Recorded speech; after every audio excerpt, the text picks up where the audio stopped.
I'm Scylla, and this is Lorenzo. We are doctors looking for a way to combine our passion for medicine with our love for exploration. We picked up our lives and sold all our stuff to start a new adventure. Hit the like and subscribe, and let's go. Lorenzo and I spent part of our sabbatical this fall living in a small town called Lo Stagnone in Sicily. And Lo Stagnone is known primarily for its large salt marsh, but it's also known by kite surfers because it has a huge lagoon that has steady winds all year long. Most days we'd wake up around 7 o'clock and we would get some exercise in. I was training for the marathon at this point, and Lorenzo was doing his daily morning stretches. The marathon training was really fantastic because there's a long, straight road all the way along that's protected by a bike lane. And then we would, of course, get our coffee and tea ready. I didn't have a kettle to boil water, so I would just boil my tea kind of on this pot on the stove. But it was really nice to have our own space and our own kitchen because when you're traveling so much, you end up staying in a lot of hotels, so you don't necessarily always have access to your own kitchen. So this was a nice luxury for us. Most mornings I would go out to our little balcony. You can see that it's already windy just by looking at the leaves on the tree. It is super windy today. Pieces of cookie in my tea. So in Italy, I've been doing the worst thing, and I make fun of Lorenzo for this, but normally we are really mindful about what we have for breakfast. But in Italy, they have these incredible cookies that are like the perfect tea dipping cookies, and now I just have like 10 tea dipping cookies for breakfast.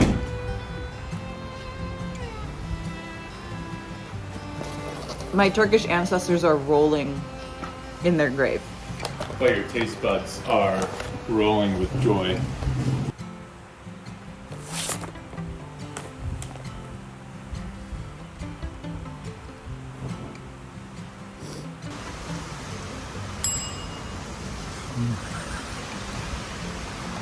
Then the magical this activity, and then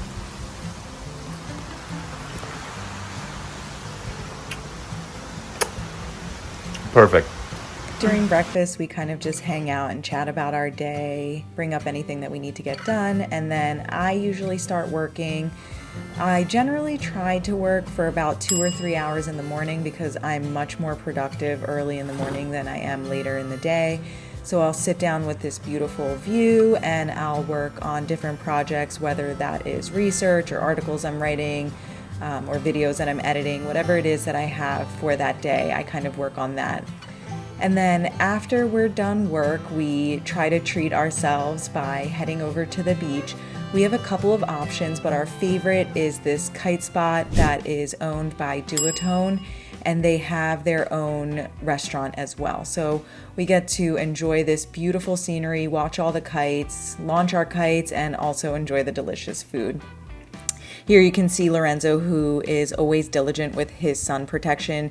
As two physicians that spend a lot of time in the sun, we really try to protect both our eyes and our skin from any sun damage. Lorenzo is a little bit more careful than I am, but generally we're both hypervigilant when it comes to sun protection, and we try to emphasize that for all of our friends and family. As you can see, the setup here is pretty fantastic. They have lots of little palapas and seats for shade. And the one thing that I'll say for any kiters that are heading to Lo Stagnone is it's a wonderful spot because it's shallow water with steady winds, but the launch can be a little bit tricky and you always need to have an assisted launch. So here you can see Lorenzo unwrapping his lines, getting ready to go into the water, but there's a little bit of a platform to the launch, and Duotone and all the actual coastal surf spots or launch spots have someone there that's designated that will help you launch your kite. So Lorenzo is getting ready to launch, and you can see that here he has that assist who is going to launch his kite for him. That kite caddy makes it really easy for when you want to get out of the water as well, because oftentimes you need someone to help you launch. Usually by sunset, we head back to the house to relax a little bit and prep for dinner. And that's our day. We generally try to go to sleep early so that we can wake up early and get right into our activities. We loved our time in Sicily and highly recommend it if it's on your wish list.